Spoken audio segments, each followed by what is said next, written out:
Hello friends, welcome back to my channel. మనం ఈ వీడియోలో పర్స్పెక్టివ్స్ ఇన్ ఎడ్యుకేషన్కి సంబంధించిన నెక్స్ట్ కమిషన్ అయిన ముదలియార్ కమిషన్ 1952 గురించి మనం ఈ వీడియోలో డీటెయిల్గా డిస్కస్ చేసుకుందాం.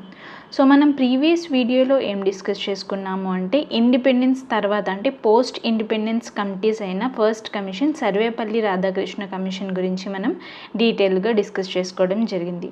సో ఇది కూడా పోస్ట్ ఇండిపెండెన్స్ కమిషన్ అనమాట, ముదలియార్ కమిషన్. దీన్నే మనం సెకండరీ ఎడ్యుకేషన్ కమిషన్ అని కూడా అంటాము. సో ఈ కమిషన్ని ఎవరు అపాయింట్ చేశారు అంటే సెంట్రల్ గవర్నమెంట్ అనేది అపాయింట్ చేయడం జరిగింది. సెంట్రల్ గవర్నమెంట్ అనేది ఎవరు అడ్వైజ్ మేరకు ఈ కమిషన్ని అపాయింట్ చేసింది అంటే సిఏబిఈ అంటే ఏంటి అంటే central advisory board of education యొక్క సజెషన్ మేరకు మన యొక్క సెంట్రల్ గవర్నమెంట్ అనేది ఈ కమిషన్ని అపాయింట్ చేయడం జరిగింది. ఇది వచ్చేసి సిఏబిఈ అడ్వైజ్ మేరకు అపాయింట్ చేసిన సెకండ్ కమిషన్ అనమాట. ఫస్ట్ కమిషన్ ఏంటి అంటే సర్వేపల్లి రాధాకృష్ణన్ కమిషన్. అంటే ఇండిపెండెన్స్ తర్వాత సెకండ్ కమిషన్ ఏది అంటే ముదలియార్ కమిషన్. ఎప్పుడు అపాయింట్ చేయడం జరిగింది అంటే 23 సెప్టెంబర్ 1952. బాగా గుర్తుపెట్టుకోండి, 1952 23 సెప్టెంబర్. దీని యొక్క రిపోర్ట్ అంటే ఈ కమిషన్ యొక్క రిపోర్ట్ ఇది ఎప్పుడు సబ్మిట్ చేసింది అంటే 27 ఆగస్ట్ 1954 అనమాట. ఇది 53 కాదు 54, బాగా గుర్తుపెట్టుకోండి. సో ఎప్పుడు అపాయింట్ చేయడం జరిగింది 23 సెప్టెంబర్ 1952. రిపోర్ట్ని ఎప్పుడు సబ్మిట్ చేయడం జరిగింది అంటే 27 ఆగస్ట్ 1954. నెక్స్ట్, ఈ కమిషన్ యొక్క చైర్పర్సన్ ఎవరు అంటే డాక్టర్ లక్ష్మణస్వామి ముదలియార్. సో ఈయన యొక్క పేరు మీదుగానే దీన్ని ముదలియార్ కమిషన్ అని చెప్పి అంటారు. ఈ లక్ష్మణస్వామి ముదలియార్ ఎవరు అంటే మద్రాస్ యూనివర్సిటీ యొక్క వైస్ ఛాన్సలర్ అనమాట. అప్పటి మద్రాస్ యూనివర్సిటీ యొక్క వైస్ ఛాన్సలరే ఈ లక్ష్మణస్వామి ముదలియార్. నెక్స్ట్, ఈ కమిషన్కి సెక్రటరీ ఎవరు అంటే ఏఎన్ బసు. నెక్స్ట్, ఈ కమిటీలో ఎంతమంది మెంబర్స్ ఉన్నారు అంటే కమిటీ మెంబర్స్ ఎంతమంది అంటే ఒక చైర్పర్సన్, 7 మెంబర్స్, టోటల్గా 8 అనమాట. నెక్స్ట్, ఈ కమిటీ యొక్క ఎయిమ్స్ గురించి చూద్దాం. ఎయిమ్స్ గురించి చూసుకున్నట్లయితే ఫస్ట్ ఎయిమ్ వచ్చేసి డెమోక్రటిక్ వాల్యూస్ అనమాట. అంటే పర్సన్స్లో డెమోక్రటిక్ వాల్యూస్ని డెవలప్ చేయాలి, అలాగే సిటిజన్షిప్ ట్రైనింగ్ని ఇవ్వాలి అని చెప్పి ఈ కమిటీ తన యొక్క ఎయిమ్లో పెట్టడం జరిగింది. నెక్స్ట్, పర్సనాలిటీ డెవలప్మెంట్, ఒక పర్సన్ యొక్క పర్సనాలిటీని డెవలప్ చేయాలి. నెక్స్ట్, థర్డ్ ఎయిమ్ వచ్చేసి లీడర్షిప్ ట్రైనింగ్ కూడా ఇవ్వాలి. ఫోర్త్ ఎయిమ్ వచ్చేసి ప్రొఫెషనల్ స్కిల్ డెవలప్మెంట్, అంటే వొకేషనల్ స్కిల్స్ ఏవైతే ఉంటాయో వాటిని కూడా డెవలప్ చేయాలి అని చెప్పి ఈ కమిటీ చెప్పడం జరిగింది. నెక్స్ట్, ఈ కమిటీ యొక్క రికమెండేషన్స్ గురించి చూద్దాం. ఇప్పుడు ఈ కమిటీ రికమెండేషన్స్ గురించి చూసుకున్నట్లయితే ఫస్ట్ రికమెండేషన్ చూద్దాం. ఎడ్యుకేషన్ స్ట్రక్చర్ అనేది ఎలా ఉండాలి అని చెప్పింది అంటే 5343గా ఉండాలి అని చెప్పి చెప్పడం జరిగింది.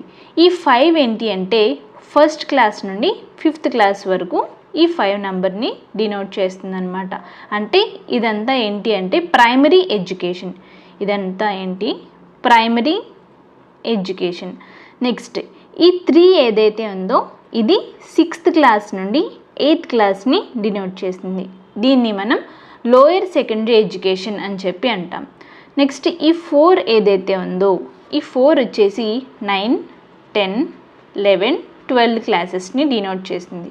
ఈ 4 వచ్చేసి ఈ 4ని మనం హయ్యర్ సెకండరీ అంటాం. నెక్స్ట్, ఈ 3 ఇయర్స్ వచ్చేసి డిగ్రీ ఎడ్యుకేషన్ అని చెప్పి అనడం జరుగుతుంది. ఇది మోస్ట్ ఇంపార్టెంట్ అండి. ముదలియార్ కమిషన్ యొక్క ఎడ్యుకేషన్ స్ట్రక్చర్ అనేది ఎలా ఉంటుంది అంటే 5+3+4+3. నెక్స్ట్, టీచింగ్ ఎలా ఉండాలి అని చెప్పింది అంటే సైంటిఫిక్ అప్రోచ్లో మనం టీచ్ చేయాలి. అంటే యాక్టివిటీ బేస్డ్ లెర్నింగ్ అలాగే ప్రాజెక్ట్ బేస్డ్ లెర్నింగ్లో మనం టీచ్ చేయాలి. యాక్టివిటీ బేస్డ్ లెర్నింగ్ ద్వారాగా ఎక్కువగా టీచ్ చేయాలి, అలాగే ప్రాజెక్ట్ మెథడ్లో కూడా మనం టీచ్ చేయాలి అని చెప్పి ఈ కమిటీ చెప్పడం జరిగింది. నెక్స్ట్, మోడర్న్ అప్రోచెస్ని కూడా ఫాలో అవ్వాలి అని చెప్పి ఈ కమిటీ అయితే చెప్పడం జరిగింది.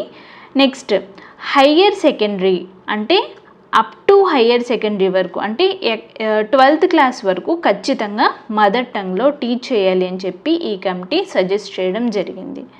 నెక్స్ట్, ఈ సెకండరీ స్కూల్ అంటే సెకండరీ ఎడ్యుకేషన్ వరకు హిందీ ఇంగ్లీష్ని కంపల్సరీ చేయాలి. అంటే ఈ 3+4 ఏదైతే ఉందో ఈ 3+4లో హిందీని ఇంగ్లీష్ని కంపల్సరీ చేయాలి. అలాగని రెండు ఒకేసారి తీసుకురాకూడదు, ఒకే క్లాస్లో తీసుకురాకూడదు అనమాట. ఒక క్లాస్లో హిందీని స్టార్ట్ చేసినట్లయితే నెక్స్ట్ క్లాస్లో ఇంగ్లీష్ని స్టార్ట్ చేయాలి. ఆర్ఎల్స్ ఒక క్లాస్లో ఇంగ్లీష్ని స్టార్ట్ చేసినట్లయితే నెక్స్ట్ క్లాస్లో హిందీని స్టార్ట్ చేయాలి. కానీ ఈ సెకండరీ ఎడ్యుకేషన్లో అయితే కంపల్సరీ చేయాలి వీటిని. నెక్స్ట్, మల్టీపర్పస్ స్కూల్స్ని ఎస్టాబ్లిష్ చేయాలి. అలాగే కంపార్ట్మెంటల్ ఎగ్జామ్స్ని కూడా తీసుకురావాలి. అంటే ఏంటి అంటే కంపార్ట్మెంటల్ ఎగ్జామ్స్ అంటే ఏంటి అంటే సో కొంతమంది స్టూడెంట్స్ బాగా చదవకపోయి ఎగ్జామ్ సరిగ్గా రాయలేదు అనుకోండి, ఒక 10 days అయిన తర్వాత వాళ్ళకి కంపార్ట్మెంటల్ ఎగ్జామ్స్ పెట్టేసి వాళ్ళ యొక్క రిజల్ట్ కూడా నార్మల్ రిజల్ట్తో పాటుగా ఇవ్వాలి.